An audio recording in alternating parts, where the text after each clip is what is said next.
Hello everyone, this is the part second of chapter development. That is the first chapter of class 10 economics. तो हमने first part में sustainable development का cover कर लिया था. Next हमें अब नेशनल डेवलपमेंट स्टार्ट करना है. So let's start. See development की हमने डेफिनेशंस पढ़ी थी कि डेवलपमेंट किसी एक इंसान के लिए अलग हो सकता है और किसी एक के लिए अलग. सबके लिए डेवलपमेंट का मतलब एक नहीं होता. ग्रुप ऑफ पीपल के लिए अलग अलग डेवलपमेंट की डेफिनेशंस होती हैं. वैसे ही नेशनल डेवलपमेंट का मतलब क्या होता है? नेशनल डेवलपमेंट का मतलब होता है ऐसी पॉलिसीज का लाना या ऐसा डेवलपमेंट लाना जो होलिस्टिकली बड़े लेवल पे या नेशनल लेवल पे लोग को डेवलप कर सके. ठीक है, जैसे अच्छी लिटरेसी पॉलिसीज लाना, अच्छे इन्वेस्टमेंट पॉलिसीज लाना जिनका इम्पैक्ट हम लार्ज स्केल पे देख सकें. ठीक है, तो नेशनल डेवलपमेंट जो कि ओवरऑल डेवलपमेंट करे, सोशली, पॉलिटिकली, इकोनॉमिकली, ठीक है, कल्चरली, तो उसको हम कहेंगे नेशनल डेवलपमेंट. ठीक है, और इसमें सिटीजन्स और नॉन सिटीजन्स दोनों का ही बेनिफिट हो सके, उसको हम नेशनल डेवलपमेंट के एम्बिट के अंदर लेकर आएंगे. लेकिन जैसे हमने डेवलपमेंट में पढ़ा था, वैसे ही नेशनल डेवलपमेंट की भी डेफिनेशन को डिफाइन करना थोड़ा सा मुश्किल है, क्योंकि डेवलपमेंट हो या नेशनल डेवलपमेंट हो, दोनों के लिए ही सबको एक साथ सर्व करना थोड़ा-सा मुश्किल हो जाता है. क्योंकि अगर आप नेशनल डेवलपमेंट करोगे, मेबी आपको अच्छा इंफ्रास्ट्रक्चर बनाना पड़ेगा, एजुकेशन पॉलिसीज़ अच्छी लानी पड़ेंगी और उससे कुछ लोग का डेवलपमेंट शायद रुक जाए. जैसे अगर एक न्यू एक्सप्रेसवे कहीं से निकल रहा है, किसी फॉरेस्ट लैंड से या किसी नॉर्मल लैंड से भी, तो वहाँ का ट्रांसपोर्ट इम्प्रूव हो जाएगा, वहाँ के लोग को जॉब मिलना स्टार्ट हो जाएगा, वहाँ पे फैक्ट्रीज़ नई सेटअप होना स्टार्ट हो जाएँगी. पर शायद फार्मर को थोड़ी तकलीफ हो, ठीक है? क्योंकि उसका लैंड लिया जा चुका है. भले ही कंपेंसेशन मिले, पर कंपेंसेशन कभी-कभी लेट भी मिलता है. ठीक है, फॉरेस्ट को कट करना पड़ सकता है, तो उससे तो ऑल ओवर सबको ही दिक्कत होगी. Wild life human life conflict होगा. वाइल्ड लाइफ और ह्यूमन कॉन्फ्लिक्ट ऐसे ही बढ़ता है, क्योंकि जब आप फॉरेस्ट के बीच से निकालते हो तो वाइल्ड लाइफ लैंड पे आना स्टार्ट कर देती है, शहरों में आना स्टार्ट कर देती है, और उससे वाइल्ड लाइफ ह्यूमन कॉन्फ्लिक्ट बढ़ जाता है. तो कहीं तो हम डेवलपमेंट कर रहे हैं, पर उसका बैड रिजल्ट्स भी हमको देखने पड़ते हैं. इसीलिए डेवलपमेंट को, नेशनल डेवलपमेंट को भी डिफाइन करना थोड़ा-सा मुश्किल है, क्योंकि जो एक सेक्शन ऑफ सोसाइटी को बेनिफिट कर रहा है, हो सकता है वो दूसरे सेक्शन ऑफ सोसाइटी को बेनिफिट ना कर रहा हो. पर गवर्नमेंट का ये हमेशा अप्रोच रहता है कि मैक्सिमम गवर्नेंस वो लेकर आ सके, मैक्सिमम लोगों तक अपने बेनिफिट को पहुँचा सके, इम्पैक्ट को पहुँचा सके. ठीक है? जितना भी वो मैक्सिमम कर पाए, भले शायद सबको ना मिल पाए, बट एटलीस्ट मैक्सिमम लोग को तो मिल ही सके, ज़्यादातर लोग की नीड्स को सैटिस्फाई करा जा सके. ठीक है? तो this is about the national development. यहाँ पे विकसित भारत का भी गोल बताया गया कि विकसित भारत जो कि हमको 2047 तक अचीव करना है, यानी कि डेवलपिंग कंट्री से डेवलप्ड कंट्री बनना है, जिसके लिए हमें economic growth, digital infrastructure, quality education, clean energy, ये सब चाहिए होगा, वुमेन एम्पावरमेंट. और ये सिर्फ जो कि हमारी जीडीपी तो बढ़ती ही जा रही है ना? पर हम डेवलप भी हो पाएँ. रिमेंबर हम मैंने कहा था ग्रोथ और development are both are different thing. तो जीडीपी तो हमारी ग्रोथ बता रहा है, डेवलपमेंट के पैरामीटर्स ये हैं, ठीक है? कि डिजिटली हम कितना आगे हुए हैं, फाइनेंशियल इंक्लूजन सोसाइटी में कितना हुआ है, हेल्थ केयर इंफ्रास्ट्रक्चर सोसाइटी में कितना अच्छा हुआ है. ये है डेवलपमेंट. ठीक है? अब है कंपैरिजन बिटवीन कंट्रीज. जैसे कि अगर दो लोगों को कंपेयर करना है, स्पेशली अगर स्टूडेंट्स को कंपेयर करा जाता है, तो उनको उनके मार्क्स के बेसिस पे कंपेयर करा जाता है और उनके बिहेवियरल पैटर्न्स में भी कंपेयर कराया जाता है. लेकिन कंपैरिजन करने के लिए हमेशा हम उस यूनिट को डिफाइन करते हैं, उस यूनिट को चूज करते हैं जो क्वांटिटेटिव टर्म्स में ज्यादा अच्छे से हमको रिजल्ट दे पाए. जैसे ये बताना कि किस बच्चे को गुस्सा ज़्यादा आता है और किसको कम, ये थोड़ा-सा मुश्किल है, क्योंकि ये सब्जेक्टिव मैटर है, ठीक है? ये डिपेंड करता है कि ये जज कौन कर रहा है, उसका गुस्सा कहाँ तक जा रहा है. लेकिन किस बच्चे के मार्क्स ज़्यादा और किसके कम, ये ऑब्जेक्टिव है, ठीक है? तो ऑब्जेक्टिविटी के लिए, यानी कि कोई हम अपना खुद का सब्जेक्टिविटी ना लेकर आएँ, खुद के पर्सनल ओपिनियंस ना लेकर आ पाएँ, इसीलिए हम वही टर्म लेकर आते हैं जो हम क्वांटिटी में यूज़ कर सकें, क्वांटिटेटिव टर्म को यूज़ करते हैं, ठीक है? तो इसीलिए डायमेंशंस तो कई सारे हैं डेवलपमेंट के लिए, लेकिन जो सबसे कॉमन डायमेंशन है वो है इनकम. इनकम क्यों? क्योंकि क्वांटिटेटिव है, वेरी सिंपल क्वांटिटेटिव टर्म है. तो क्वांटिटेटिव की वजह से लोग इसको ज्यादा यूज करते हैं, कंपैरिजन कंट्रीज के बीच में हम ज्यादा करते हैं. ठीक है, अब हम देखते हैं कि कैसे कंपैरिजन करेंगे.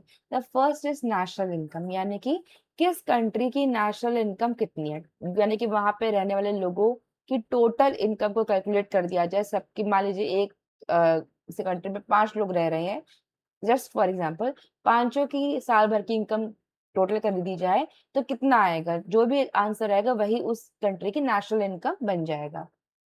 अब इसमें दिक्कत क्या है, ये क्वांटिटेटिव तो है, बता तो ये देगा कि कौन सी कंट्री आगे कौन सी कंट्री पीछे है, पर ये इक्वल बेंचिंग नहीं दे रहा है। हो सकता है किसी कंट्री में 5 की जगह 10 लोग रहते हो, ठीक है, भले ही वहां की इनकम कम होगी पर ऐड करके ज्यादा आ रही है, तो ये सही पैरामीटर नहीं है। जैसे नेपाल और इंडिया का, ठीक है, अब हम क्या, इंडिया की इनकम तो बहुत आगे है नेपाल से, पर इंडिया की पॉपुलेशन भी तो बहुत आगे है ना नेपाल से, तो इसीलिए हम इसको अब नहीं यूज करते हैं। स्टार्टिंगली ठीक था, पर we always go for the better options, right. Second है पर कैपिटा इनकम, कि किसी कंट्री में पर कैपिटा मतलब एक एक इंसान कितना इनकम कमा रहा है, ऑन एन एवरेज कितना इंसान कमा रहा है। जैसे आपकी क्लास में अगर मान लीजिए सबके 40 से 50 की रेंज में मार्क्स आए हैं, किसी के 52 आए होंगे, किसी के 55 आए होंगे, किसी के 42 आए होंगे, पर एवरेज क्या है, तो हम कहेंगे 48 या 45 ऐसा एवरेज आ रहा है, ठीक है। तो वैसे ही पर कैपिटा इनकम की टोटल इनकम तुमको पता चल गई। अब अगर हमको इसको सारी पॉपुलेशन में बांटना होगा तो हर किसी के पास कितना प्रोपोर्शन पहुंच रहा है, ये है पर कैपिटा इनकम, ठीक है। और ये माना जाता है कि जिसकी पर कैपिटा इनकम ज्यादा है वो कंट्री उतनी ही डेवलप्ड है, ठीक है। पर ये भी सही पैरामीटर नहीं है। क्यों? जैसे इंडिया का हम अगर थोड़ा सा देखें, ठीक है, अब इंडिया की पर कैपिटा इनकम मान लीजिए $2900 है, जो कि रियल डेटा है, ठीक है, पर सबके पास ऐसी इनकम नहीं पहुंच रही है, और बहुतों के पास इससे ज्यादा भी पहुंच रही है, तो ये भी रियल पिक्चर नहीं शो करता है, ठीक है। इंडिया की नेशनल इनकम और पर कैपिटा इनकम इसलिए ज्यादा है क्योंकि यहाँ पे लोग की इनकम में फ्लक्चुएशन बहुत ज्यादा है, किसी की इनकम बहुत कम है और किन्हीं किन्हीं की इनकम बहुत ज्यादा है ना। We are holding some of the richest people of our world, Ambani Adani, है ना, तो इनके पास इतनी इनकम है, इनकी कैलकुलेट भी करी जाती है ना, इनकी भी तो कैलकुलेट करी जा रही है पर कैपिटा में, तो इस वजह से रियल पिक्चर ये भी शो नहीं करते। आपकी बुक का ही ये टेबल मैंने लिया है कि कंट्री ए है, ठीक है, अब यहाँ पे इनकम देखिए 9500 है, 10500, 9800 है, लगभग लगभग सब 10,000 के आसपास ही चल रहा है। पर कंट्री बी में देखिए 500 500 लास्ट में 48,000, दोनों का एवरेज तो सेम ही आएगा, पर इक्वालिटी कहाँ पर है, ठीक है, इक्वालिटी तो कंट्री ए में ज्यादा है, कंट्री बी में नहीं है, पर एवरेज तो दोनों का सेम ही दिखेगा डेटा में, तो हम एवरेज इनकम को भी सही तरह से नहीं कैलकुलेट कर सकते, ठीक है।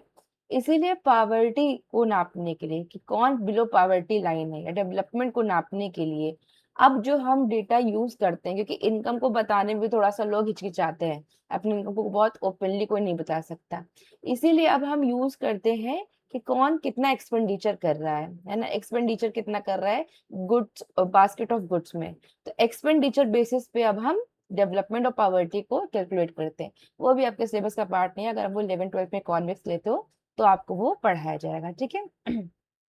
अब एक comparison of Haryana and Kerala, ये बताने के लिए है कि सिर्फ क्वांटिटेटिव टर्म्स में आगे हो जाने से कोई भी स्टेट या कोई भी कंट्री डेवलप नहीं हो जाती, उसके और भी पैरामीटर्स हैं, जब तक वो पूरे नहीं होंगे तब तक डेवलपमेंट उस कंट्री का नहीं होगा, वेरी सिंपल। जैसे हरियाणा की इनकम केरला से ज्यादा है क्योंकि पॉपुलेशन ज्यादा है, केरला की इनकम हरियाणा से कम है क्योंकि पॉपुलेशन वहां की कम है, ठीक है। और बिहार की भी तो पॉपुलेशन भी ज्यादा और इनकम भी कम है, तो बिहार तो बहुत ही मतलब डेवलपमेंट में पीछे है अभी, but we are trying, right. तो पहला पैरामीटर है इन्फेंट मोर्टेलिटी रेट, यानी कि पर मतलब अपने बर्थ से लेकर 1 ईयर तक कितने बच्चे जिन मतलब लाइफ जी पाते हैं, जिंदा रह पाते हैं, ठीक है। ऐसे बहुत सारे अनफॉर्चुनेट बच्चे हैं जो अपनी लाइफ का 1 ईयर भी कंप्लीट नहीं कर पाते, तो इसको नापने के लिए हमको देखना पड़ता है कि पर 1000 बच्चों में, पर 1000 जिन बच्चों का बर्थ हुआ उसमें से कितने बच्चे 1 ईयर तक जी लिए, मतलब 1 ईयर तक उनकी लाइफ रही है, तो ये है इन्फेंट मोर्टेलिटी रेट। अब केरला का इन्फेंट मोर्टेलिटी रेट बहुत लो है, मतलब मैक्सिमम बच्चे वहां पर रह रहे हैं, ठीक है, पर 1000 में मैक्सिमम बच्चे वहां पे जिंदा हैं, अच्छी वैक्सीनेशन है इसीलिए जिंदा है, हेल्थ केयर अच्छा है इसीलिए वो लाइफ जी पा रहे हैं, मेटरनल केयर मिल रही है उनकी मदर्स को इसलिए वो अच्छे से रह पा रहे हैं, और प्रॉपर हेल्थ केयर है इसलिए वो मतलब रह पा रहे हैं, अपनी लाइफ जी पा रहे हैं। बिहार का क्या है, हाईएस्ट है, मतलब ज्यादातर बच्चे क्या हो रहे हैं, उनकी डेथ हो रही है पर मतलब एक ही साल ऑफ लाइफ में, उनकी 1 ईयर की ही लाइफ में, तो see how fortunate we are, ठीक है, हम पढ़ रहे हैं मतलब हमारी 1 ईयर की तो लाइफ आगे बढ़ ही चुकी है। तो कुछ बच्चे तो अपनी लाइफ का 1 ईयर भी नहीं देख पाते, ठीक है। तो बिहार का हाईएस्ट IMR है, मतलब poor infrastructure, poor health care, poor maternal care, ठीक है। डिलीवरी केयर को सही से ना मिल पाना, होम डिलीवरीज होना, मेडिकल केयर ना मिल पाना सही से, प्रॉपर हाइजीन का मेंटेनेंस ना होना, प्रॉपर वैक्सीनेशन का मेंटेनेंस ना होना, एक्सपायरी दवाइयों का मिलना, ये सब ही इनके सिम्टम्स हैं और इनके रीजंस हैं। तो मतलब हमने क्या देखा कि और हरियाणा का भी सेम ही हाल है, इसमें हरियाणा भी is not performing very well in IMR, ठीक है। तो हमने क्या देखा, हरियाणा की इनकम तो हाईएस्ट है, पर IMR में पुअर उनका मतलब रिजल्ट आ रहा है, ठीक है। अब सेकंड, ऐसे एक और पैरामीटर है लिटरेसी रेट। वैसे तो लिटरेसी रेट की डेफिनेशन ही हमारे यहाँ बहुत खराब है। हमारे लिटरेसी रेट का मतलब है कि 7 इयर्स तक अगर आप लिख पा रहे हो, बोल पा रहे हो, समझ पा रहे हो जो भी लिखा हुआ है, तो आप लिटरेट होगे, ठीक है। बिलीव मी, बहुत सारे बच्चे ये भी नहीं कर पा रहे हैं, ठीक है। They are reaching till class 8, I am talking about government schools. तो वो 8 तक आके अपना नाम भी नहीं लिख पाते हैं, या बोल नहीं पाते हैं, या समझ नहीं पाते जो कंटेंट आपके बुक में दिया रहता है। It's very easy for you people because आप शायद प्राइवेट इंस्टीट्यूट में पढ़ रहे हो, या अच्छे स्कूल्स में पढ़ रहे हो, या नहीं भी तो आप शायद आप यूट्यूब से पढ़ रहे हो। लेकिन अभी भी ऐसे बहुत सारे अनफॉर्चुनेट बच्चे हैं जो लिटरेसी रेट तक नहीं पहुंच पा रहे हैं, जो 7 ईयर की एज तक पढ़ना लिखना नहीं सीख पा रहे हैं, ठीक है। अब केरला का लिटरेसी रेट हाईएस्ट है, मतलब सबसे ज्यादा पढ़े लिखे लोग केरला में मौजूद हैं, और बिहार में कम, और हरियाणा में भी, दोनों में ही कम। तो हमने क्या देखा, हरियाणा की इनकम तो ज्यादा है, केरला से कम ज्यादा है, पर लिटरेसी रेट ज्यादा नहीं है, और यही डेवलपमेंट का एक पैरामीटर है। Development, not growth. ग्रोथ में तो आप इनकम देखोगे ऑफ कोर्स क्वांटिटेटिव टर्म्स में, पर literacy is a parameter of development, ठीक है। ऐसे इसी से रिलेटेड एक और पैरामीटर है, इससे ही मतलब इसका ही एक सब पार्ट है नेट अटेंडेंस रेशियो, कि बच्चे स्कूल आ कितना रहे हैं। स्कूल में एडमिशन तो हो गया है, पर क्या वो स्कूल आ रहे हैं? कुछ बच्चे तो जानबूझ के स्कूल नहीं आते, उनको पढ़ना अच्छा नहीं लगता। अपार्ट फ्रॉम दैट, कुछ बच्चे इसलिए स्कूल नहीं आते क्योंकि उनका स्कूल और उनका घर बहुत दूर है, डिस्टेंस बहुत ज्यादा है, और उसमें जब बारिश हो जाती है या ठंड ज्यादा पड़ जाती है, तो it become very difficult for them to travel that distance, right. फिर है दूसरी प्रॉब्लम क्या, प्रॉपर सैनिटेशन मेंटेन ना होना स्कूल प्रेमिसाइज में, ठीक है। Specially for girls, when they hit their puberty, they get their periods, तो उनको लगता है स्कूल तो अब नहीं हम जा सकते, क्योंकि वहां कोई प्रॉपर मेंटेनेंस ही नहीं है, कोई सैनिटरी नैपकिन की या कोई ऐसे मेंटेनेंस ऑफ टॉयलेट ही नहीं है, कोई समझाने वाला कुछ है ही नहीं वहां पे सिस्टम ऐसा, ठीक है। और some of them are just not going there कि सेफ्टी मेजर्स के लिए, या फिर उनको लगता है कि वो अपनी फैमिली की हेल्प करेगी, जब तक क्योंकि उनको समझ में आता है एजुकेशन की क्या वैल्यू थी, तब तो बहुत टाइम बीत चुका होता है। तो इसी से रिलेटेड एक बहुत अच्छी स्कीम आई थी जो आपने आई एम श्योर सुन रखी है, मिड डे मील स्कीम। यानी कि जो आपका लंच वाला मील है वो आपको स्कूल में ही मिलेगा।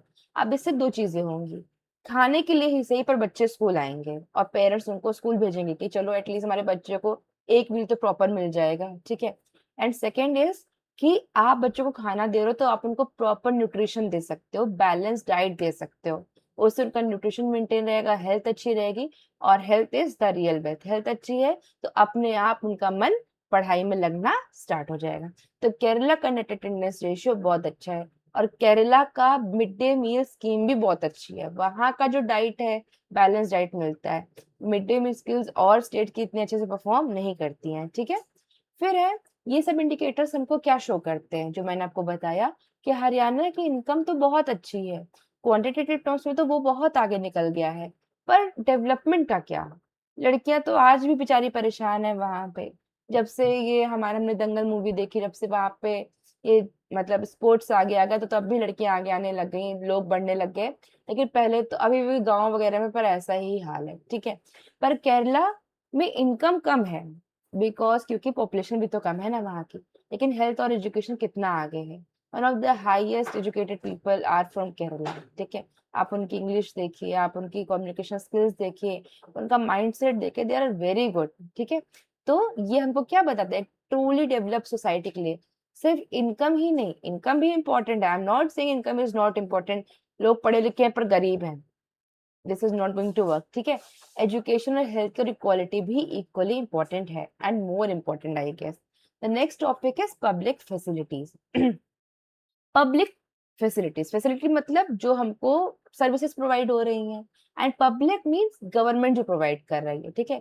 तो public facilities are the facilities and the services that are provided by the government for the betterment of the society and the justice for the society, की सोसाइटी में सबको अच्छी सर्विसेज मिल सके, ठीक है। जैसे proper lighting, good transportation system, clean environment, ठीक है, प्रॉपर हाइजीन एंड सैनिटेशन, ये सब क्या है, पब्लिक फैसिलिटीज है। You are not paying directly for the road you are using. ऐसा भी कोई है क्या जो रोड के लिए पे कर रहा है रोज कि आज मुझे 10 रुपए देने क्योंकि मुझे रोड यूज करनी है? No, you are just paying the GST taxes, ठीक है। और उससे वो रोड मेंटेन हो रही है, ठीक है। उससे वो टोल टैक्सेस आपसे लिए जाते हैं, उससे वो रोड मेंटेन होती है, ट्रीज लगते हैं, जो भी सोलर लाइट्स लगी हैं आपको वो लगती हैं, सीसीटीवी कैमरास लगते हैं, मेट्रो स्टेशन बिल्ड होते हैं, जो भी स्टेशन बन चुके उनको रीबिल्ड करा जाता है। तो ये सब है पब्लिक फैसिलिटीज जो कि गवर्नमेंट हमको प्रोवाइड करती है। अब एक और टर्म होता है पब्लिक प्राइवेट पार्टनरशिप, ठीक है। क्योंकि देखिए गवर्नमेंट के पास भी बहुत ज्यादा फंड नहीं है, गवर्नमेंट मनी प्रिंट नहीं कर सकती, ठीक है। कि अब चलो फंड की कमी आ गई है तो चलो छाप दो पैसा, ऐसा नहीं कर सकते, क्योंकि अगर ऐसा करेंगे तो इन्फ्लेशन हो जाएगा, मतलब महंगाई हो जाएगी। इसमें रिलेशन बहुत मतलब लॉजिकल है, that you will learn in 11th class, and I hope आप सब इकोनॉमिक्स ले 11th में, ठीक है, बहुत मजा आएगा। लेकिन इन्फ्लेशन हो जाएगा अगर मनी प्रिंट करने लग जाएंगे, तो गवर्नमेंट को भी पैसा चाहिए, ठीक है। अब पैसा कहाँ से आएगा? पैसा बहुत है प्राइवेट एंटिटीज के पास, प्राइवेट कंपनीज के पास बहुत सारा पैसा है, बिजनेसेस के पास बहुत सारा पैसा है। So they they just treaty, they sign a treaty और दे मीट देमसेल्व्स की साथ में मिलके काम करते हैं, ठीक है। साथ में मिलके हम कुछ बिल्ड करते हैं, ठीक है। और उससे हम क्या करेंगे, लोग को सर्विसेज ज्यादा दे पाएंगे। इसको ही हम कहते हैं पब्लिक प्राइवेट पार्टनरशिप, जिसको आपने प्राइवेटाइजेशन सुना होगा, कि आप गवर्नमेंट सब कुछ अपने काम छोड़ रही है, प्राइवेट कंपनीज को दे रही है, क्योंकि प्राइवेट अच्छे से मैनेज कर पाएंगे उनको। जस्ट लाइक एयर इंडिया, ठीक है, एयर इंडिया भी पहले गवर्नमेंट ऑपरेट करता था लेकिन अब नहीं। रेलवेज पूरी तरह से गवर्नमेंट ओन्ड है, पर उसके जो कुछ रेलवे स्टेशन होते हैं वो प्राइवेट लोग, प्राइवेट कंपनीज भी बिल्ड करते हैं, ठीक है। तो पब्लिक प्राइवेट पार्टनरशिप से हम पब्लिक फैसिलिटीज और अच्छे से प्रोवाइड कर सकते हैं, और अच्छी पब्लिक फैसिलिटीज हम लोगों को दे सकते हैं, ठीक है। अब पब्लिक फैसिलिटीज नेसेसरी क्यों है? वेरी वेल, है ना। जस्ट इमेजिन अ सिनेरियो, आपको अपने स्कूल जाना है और रोड बीच ही खराब है, ठीक है, पानी भरा हुआ है। How will you travel? You will travel but it will take your time and it will frustrate you, ठीक है। आप नहीं पहुंच पाओगे, टीचर्स नहीं आ पाएंगे, ठीक है, और ऑफिस में लोग नहीं जा पाएंगे, ठीक है।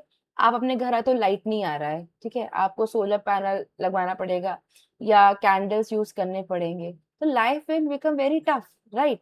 इसीलिए पब्लिक फैसिलिटीज नेसेसरी है, ताकि हम अपनी डे टू डे एक्टिविटीज को स्मूथली रन कर सके, स्मूथली फंक्शन कर सके।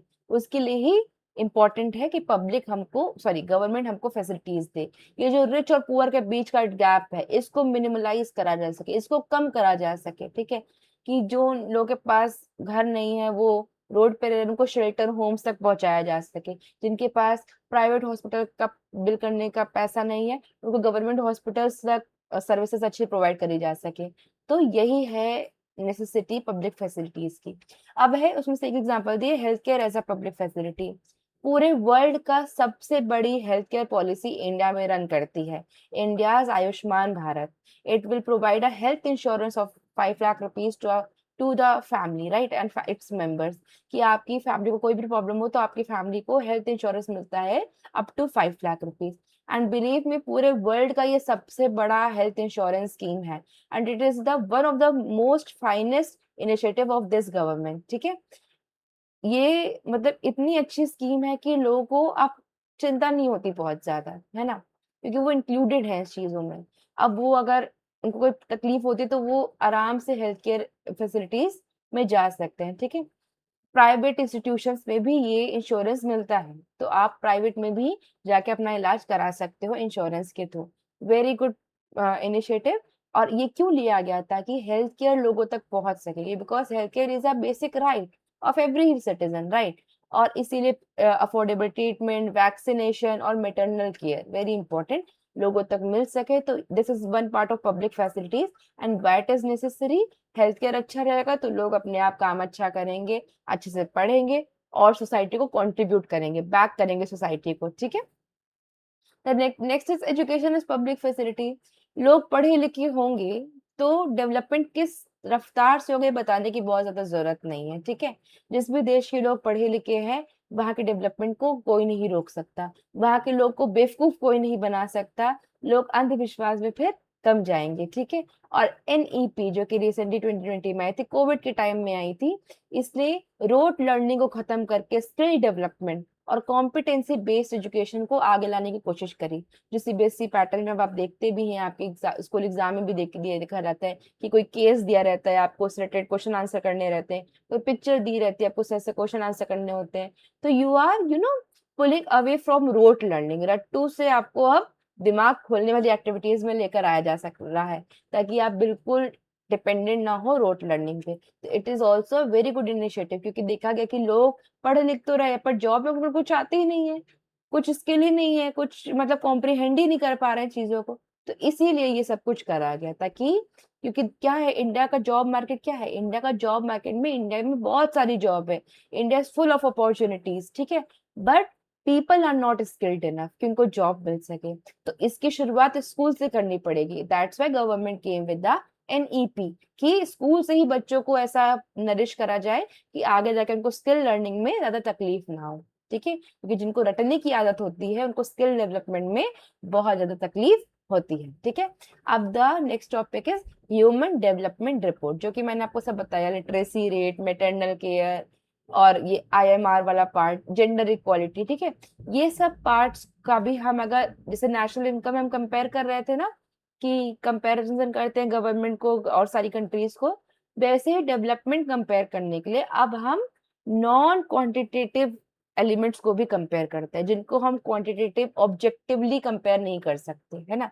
जैसे किसी सोसाइटी में लोग खुश कितना रहते हैं, ठीक है, जेंडर इक्वालिटी कितनी ज्यादा है, मैटरनल हेल्थ अच्छी है कि नहीं है, ठीक है, सोसाइटी में डिस्क्रिमिनेशन है कि नहीं है।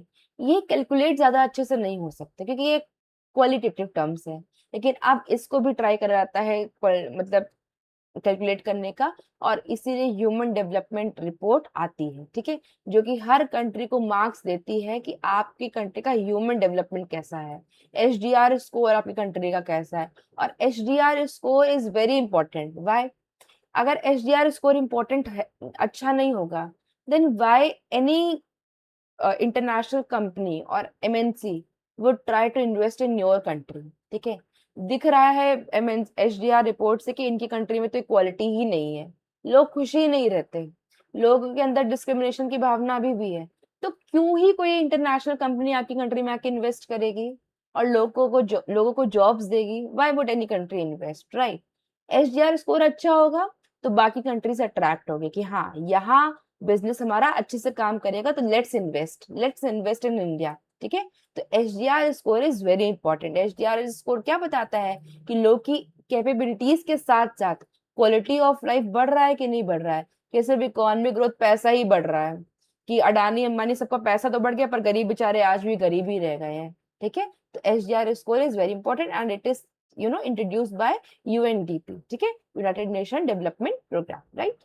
अब एचडीआर स्कोर्स में हम क्या क्या कैलकुलेट करते हैं? ऐसे तो बहुत सारे पैरामीटर्स हैं, पर मैंने आपको बताया कि स्टैंडर्ड ऑफ लिविंग क्या है, ठीक है, हेल्दी लाइफ है कि नहीं है, क्लीन इन्वायरमेंट है कि नहीं है, मेटरनल केयर है कि नहीं है, फाइनेंशियल इंक्लूजन है कि नहीं है, बैंक अकाउंट्स लोग के पास हैं कि नहीं है, इंश्योरेंस स्कीम कैसी है, लिटरेसी रेट कैसा है, ये सब कुछ हम कैलकुलेट करते हैं एचडीआर में। एचडीआर की वैल्यू 0 to 1 तक ही रहती है। जितनी 1 के पास रहेगी उतना एचडीआर स्कोर ज्यादा है, जितना 0 के पास है उतनी एचडीआर स्कोर आपका कम है, ठीक है।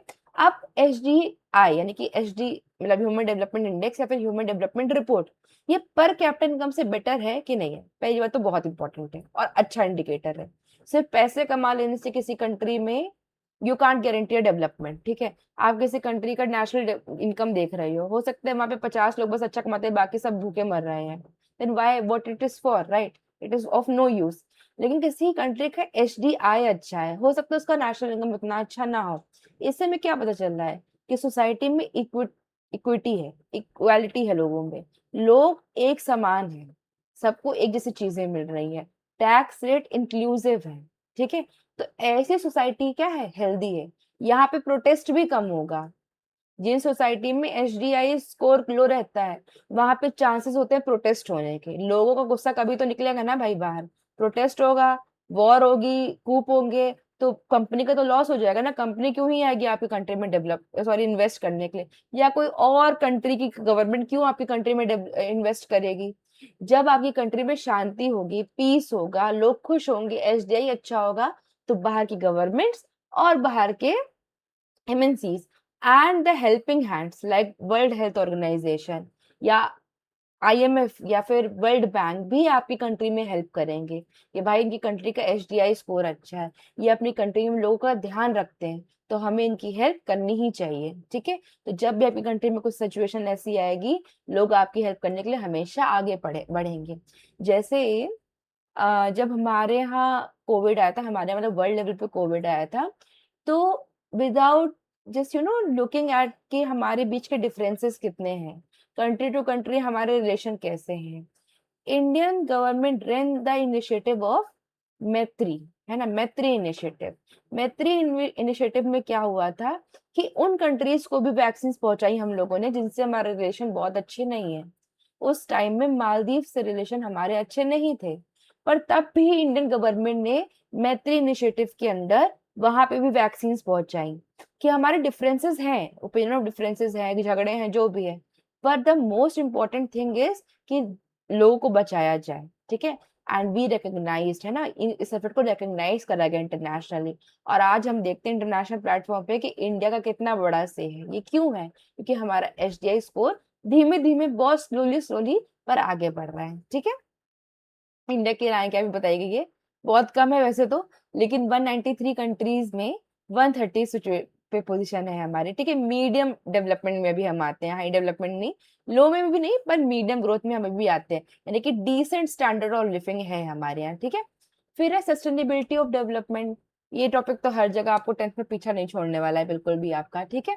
डेवलपमेंट तो करना ही करना है, वेरी इंपॉर्टेंट, पर आगे वाली जनरेशन के लिए भी सोचना पड़ेगा, है ना। अभी तो हम छोटे हैं, पर कभी तो बड़े होंगे, कभी तो हमारी आगे की पॉपुलेशन आएगी ना, and they will start complaining कि आपने हमारे लिए कुछ छोड़ा नहीं, ठीक है। जैसे आज हम लोग अपने पापा मम्मी से कंप्लेन करते हैं, वैसे they will also start complaining.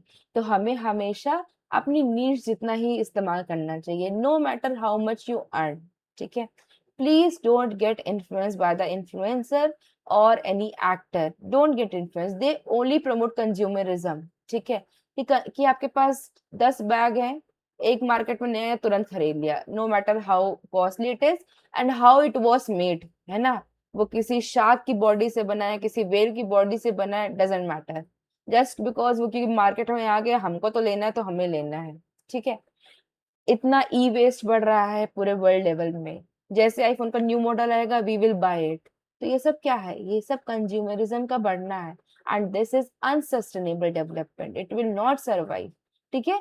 तो हमें अपनी नीड्स को ही फुलफिल करना है बस, ठीक है। आपको उतना ही लेना है जितनी मतलब आपकी पेट भर सके, आपका काम चल जाए, है ना। Accumulation of wealth is not a good thing, ठीक है, बस अक्यूमुलेट करते जा रहे हैं।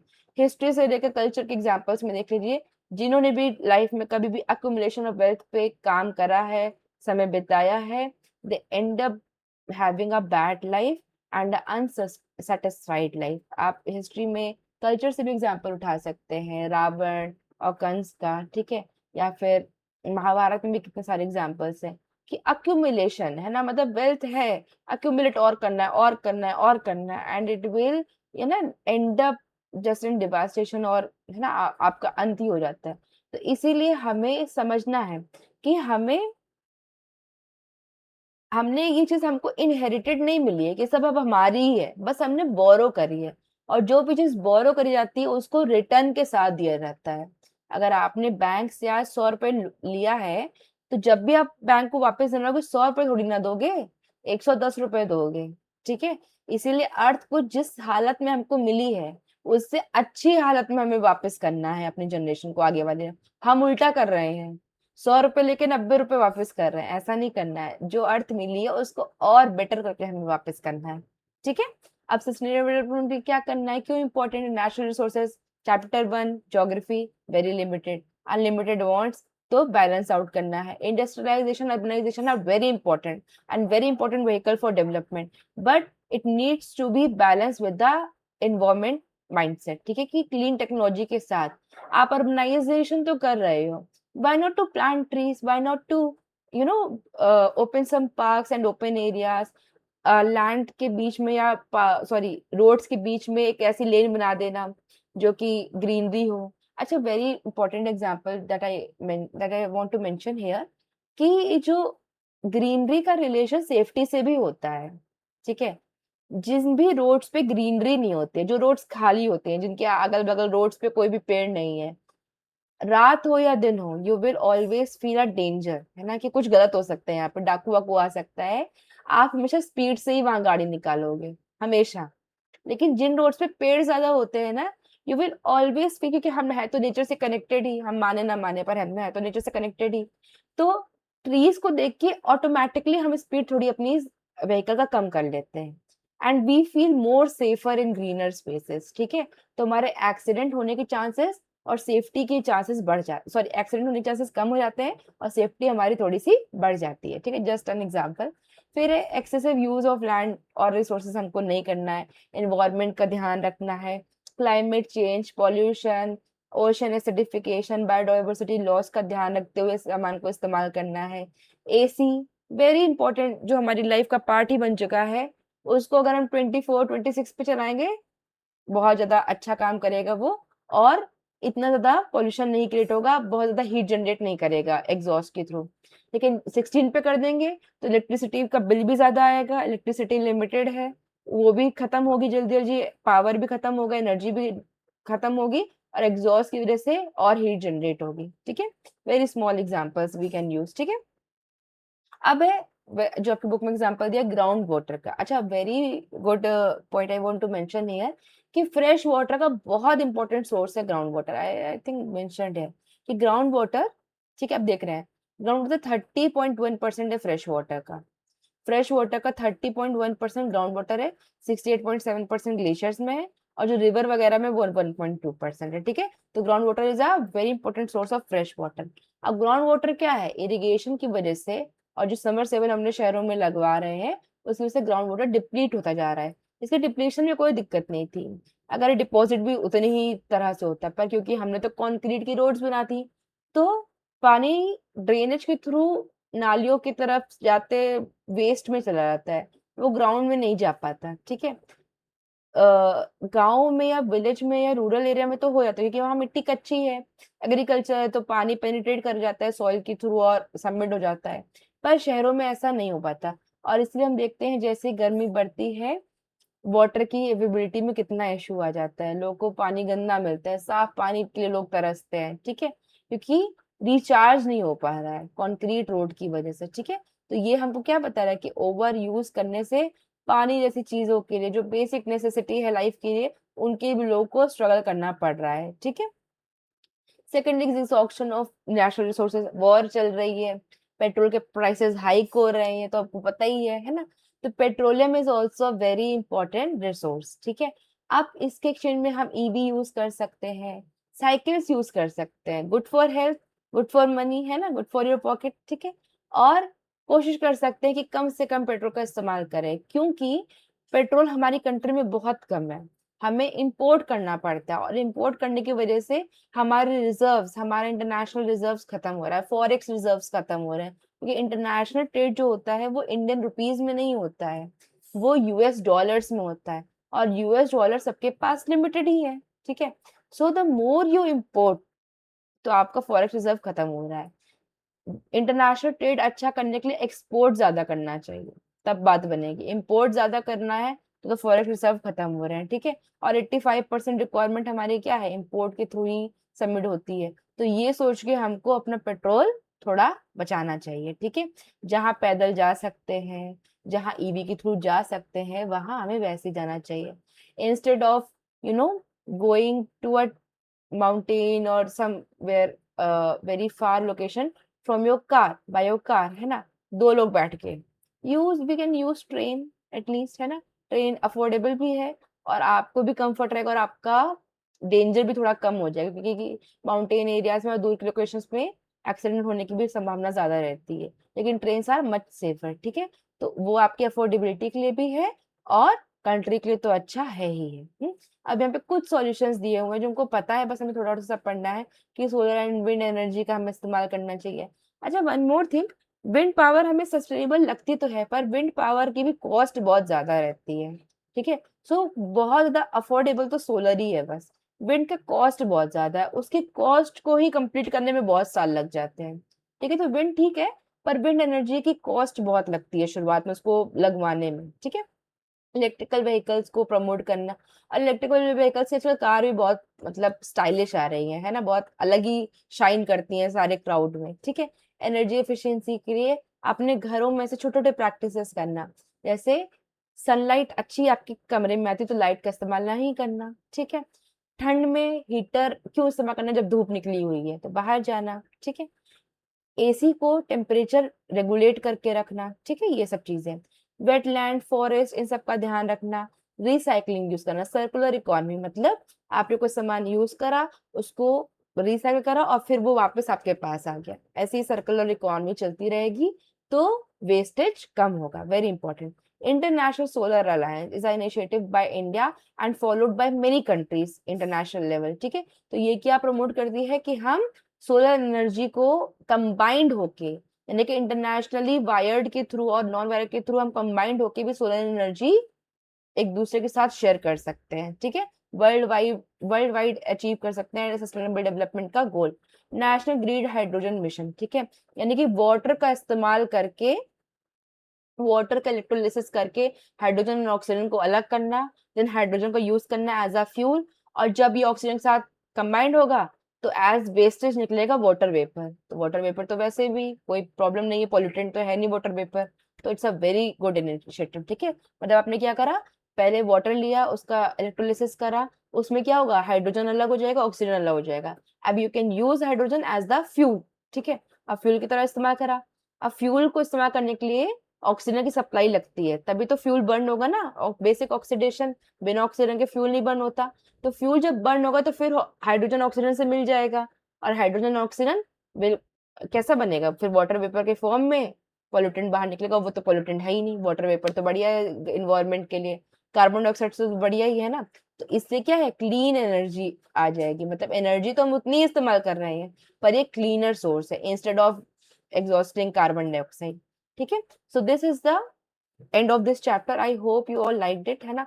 मेरी वीडियो कंसिस्टेंसी बहुत कम हो गई है, बट आई विल ट्राई कि मैं 9th के सिलेबस को भी जल्द से जल्द कंप्लीट करूँ। So thank you for watching.